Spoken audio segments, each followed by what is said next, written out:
Me zanima, ali na Zoomu to vidite zdaj?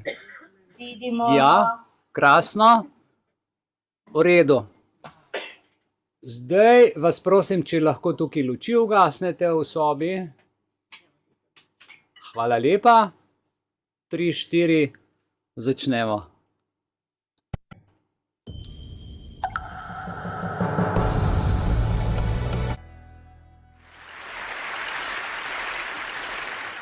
Why do we cheat?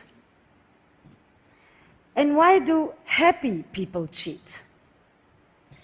And when we say infidelity, what exactly do we mean? Is it a hookup, a love story, paid sex, a chat room, a massage with happy endings? Why do we think that men cheat out of boredom and fear of intimacy, but women cheat out of loneliness and hunger for intimacy? And is an affair always the end of a relationship? For the past 10 years, I have traveled the globe and worked extensively with hundreds of couples who have been shattered by infidelity. There is one simple act of transgression that can rob a couple from their relationship, their happiness, and their very identity, an affair. And yet, this extremely common act is so poorly understood. So this talk is for anyone who has ever loved. Adultery has existed since marriage was invented, and so too the taboo against it. In fact, infidelity has a tenacity that marriage can only envy.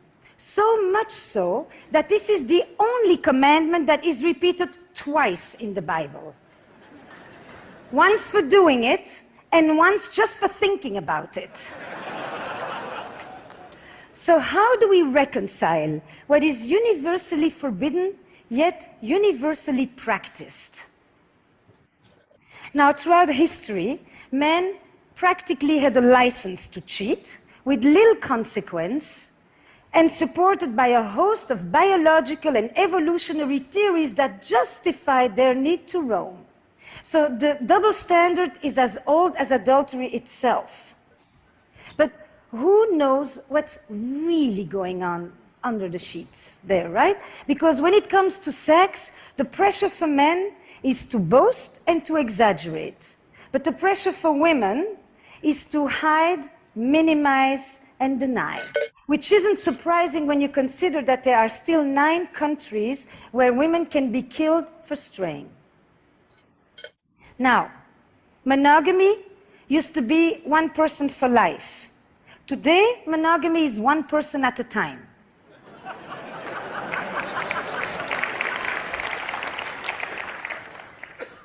I mean, many of you probably have said, I am monogamous in all my relationships.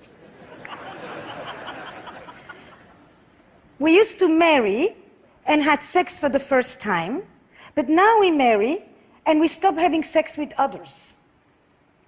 The fact is that monogamy had nothing to do with love. Men relied on women's fidelity in order to know whose children these are and who gets the cows when I die. Now, everyone wants to know what percentage of people cheat. I've been asked that question since I arrived at this conference. It applies to you. But the definition of infidelity keeps on expanding. Sexting, watching porn, staying secretly active on dating apps. So because there is no universally agreed upon definition of what even constitutes an infidelity, estimates vary widely, from 26% to 75%. But on top of it, we are walking contradictions. So 95% of us will say that it is terribly wrong for our partner to lie about having an affair, but just about the same amount of us will say that that's exactly what we would do if we were having one. Now, I like this definition of an affair. It brings together the 3 key elements: a secretive relationship, which is the core structure of an affair, an emotional connection to one degree or another, and a sexual alchemy. And alchemy is the key word here, because the erotic frisson is such that the kiss that you only imagine giving can be as powerful and as enchanting as hours of actual lovemaking. As Marcel Proust said, it's our imagination that is responsible for love, not the other person. So it's never been easier to cheat, and it's never been more difficult to keep a secret. And never has infidelity exacted such a psychological toll. When marriage was an economic enterprise, infidelity threatened our economic security. But now that marriage is a romantic arrangement, infidelity threatens our emotional security. Ironically, we used to turn to adultery. That was the space where we sought pure love. But now that we seek love in marriage, adultery destroys it. Now, there are three ways that I think infidelity hurts differently today. We have a romantic ideal in which we turn to one person to fulfill an endless list of needs, to be my greatest lover, my best friend, the best parent, my trusted confidant, my emotional companion, my intellectual equal. And I am it.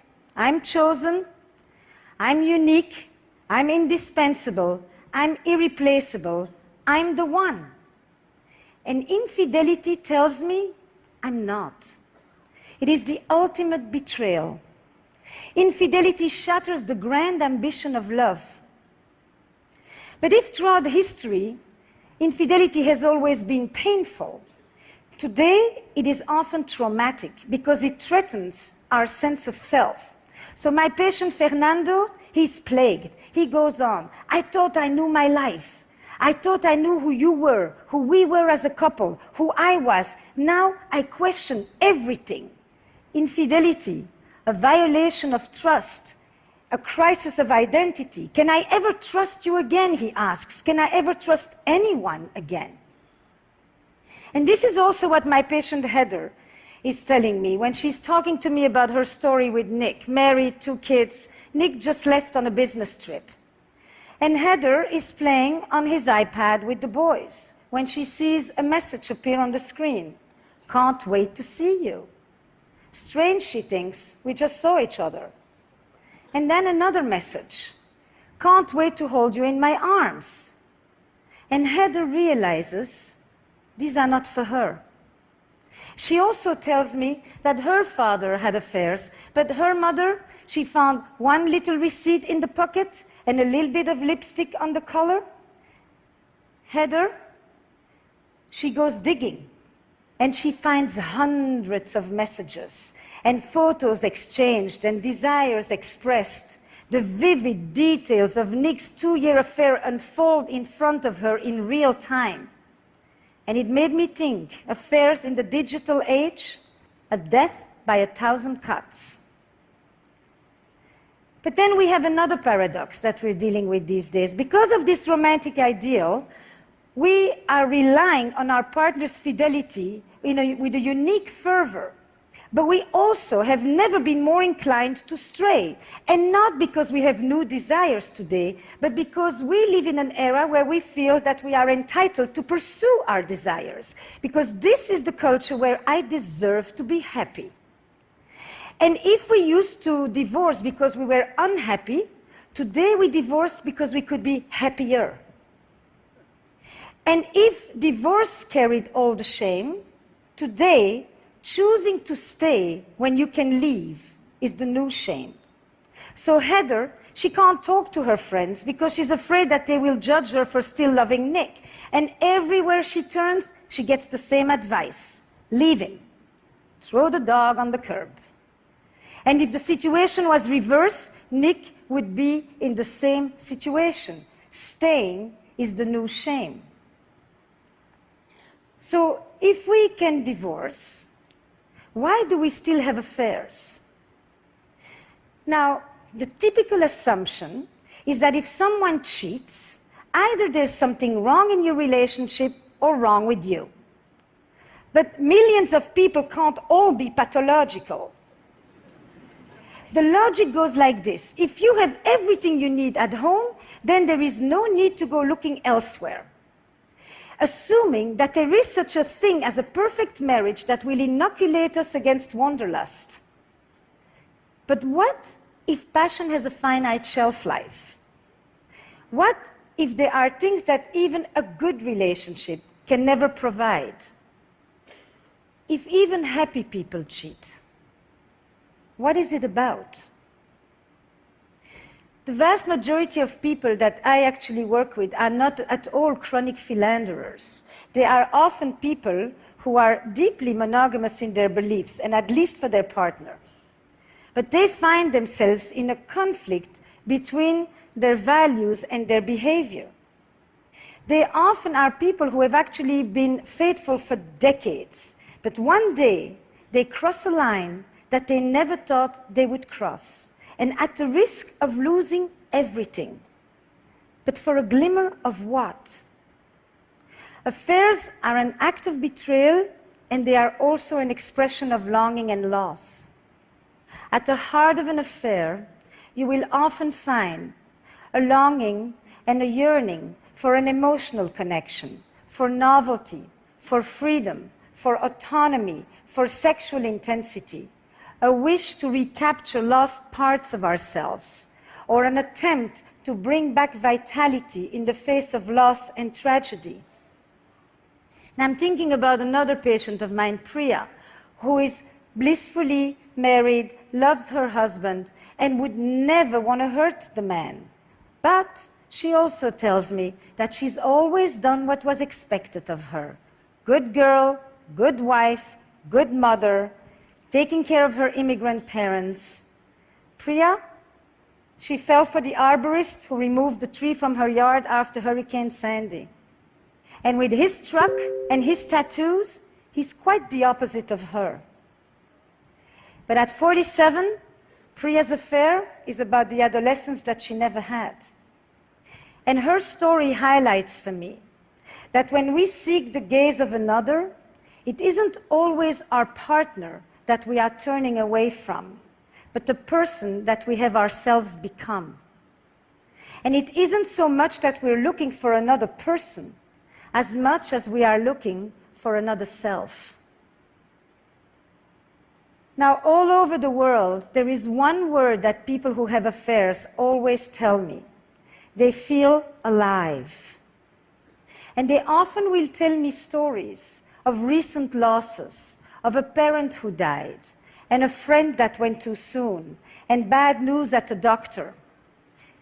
Death and mortality often live in the shadow of an affair because they raise these questions. Is this it? Is there more? Am I going on for another 25 years like this? Will I ever feel that thing again? And it has led me to think that perhaps these questions are the ones that propel people to cross the line, and that some affairs are an attempt to beat back deadness and an antidote to death. And contrary to what you may think, affairs are way less about sex and a lot more about desire. Desire for attention, desire to feel special, desire to feel important. And the very structure of an affair, the fact that you can never have your lover, keeps you wanting. That in itself is a desire machine, because the incompleteness, the ambiguity, keeps you wanting that which you can't have. Now, some of you probably think that affairs don't happen in open relationships, but they do. First of all, the conversation about monogamy is not the same as the conversation about infidelity. But the fact is that it seems that even when we have the freedom to have other sexual partners, we still seem to be lured by the power of the forbidden. That if we do that which we are not supposed to do, then we feel like we're really doing what we want to. And I've also told quite a few of my patients that if they could bring into their relationships 1/10 of the boldness, the imagination, and the verve that they put into their affairs, they probably would never need to see me. So how do we heal from an affair? Desire runs deep, betrayal runs deep, but it can be healed. And some affairs are death knells for relationships that were already dying on the vine. But others will jolt us into new possibilities. The fact is, the majority of couples who have experienced affairs stay together. But some of them will merely survive, and others will actually be able to turn a crisis into an opportunity. They'll be able to turn this into a generative experience. And I'm actually thinking even more so for the deceived partner, who will often say, "You think I didn't want more? But I'm not the one who did it." But now that the affair is exposed, they too get to claim more, and they no longer have to uphold the status quo that may not have been working for them that well either. I've noticed that a lot of couples, in the immediate aftermath of an affair, because of this new disorder that may actually lead to a new order, will have depths of conversations with honesty and openness that they haven't had in decades. And partners who were sexually indifferent find themselves suddenly so lustfully voracious they don't know where it's coming from. Something about the fear of loss will rekindle desire and make way for an entirely new kind of truth. So, when an affair is exposed, what are some of the specific things that couples can do? We know from trauma that healing begins when the perpetrator acknowledges their wrongdoing. So, for the partner who had the affair, for Nick, one thing is to end the affair, but the other is the essential, important act of expressing guilt and remorse for hurting his wife. But the truth is that I have noticed that quite a lot of people who have affairs may feel terribly guilty for hurting their partner, but they don't feel guilty for the experience of the affair itself. And that distinction is important. And Nick, he needs to hold vigil for the relationship. He needs to become for a while the protector of the boundaries. It's his responsibility to bring it up. Because if he thinks about it, he can relieve Heather from the obsession and from having to make sure that the affair isn't forgotten. And that in itself begins to restore trust. But Heather, or deceived partners, it is essential to do things that bring back a sense of self-worth, to surround oneself with love and with friends and activities that give back joy and meaning and identity. But even more important is to curb the curiosity to mine for the sordid details. Where were you? Where did you do it? How often? Is she better than me in bed? Questions that only inflict more pain and keep you awake at night. And instead, switch to what I call the investigative questions, the ones that mine the meaning and the motives. What did this affair mean for you? What were you able to express or experience there that you could no longer do with me? What was it like for you when you came home? What is it about us that you value? Are you pleased this is over? Every affair will redefine a relationship, and every couple will determine what the legacy of the affair will be. But affairs are here to stay, and they're not going away. And the dilemmas of love and desire, they don't yield just simple answers of black and white and good and bad and victim and perpetrator.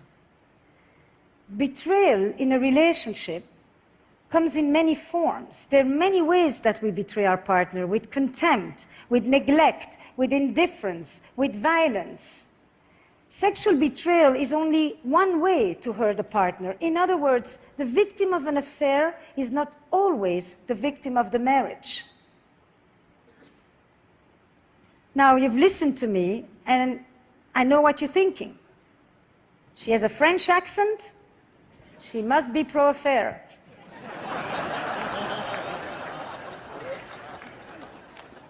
So you're wrong. I am not French.